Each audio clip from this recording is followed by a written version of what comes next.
When my mother got pregnant, my father blamed her.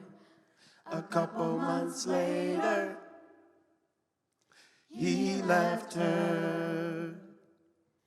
I didn't have a choice. I was brought into this big bubble.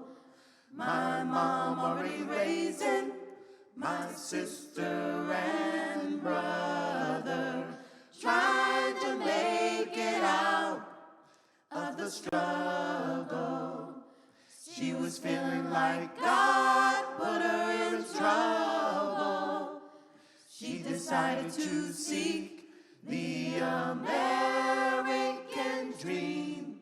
She believed and ran through the desert with a metal piece inside her thigh and a swollen knee.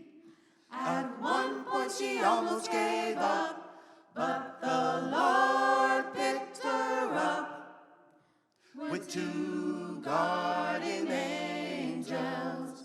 They told her never give up. Her family was being set free.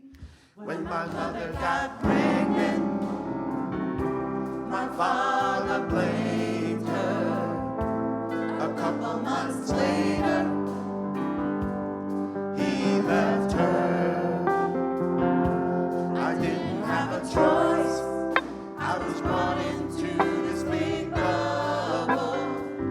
My mom already raising my sister and brother, trying to make it out of the struggle.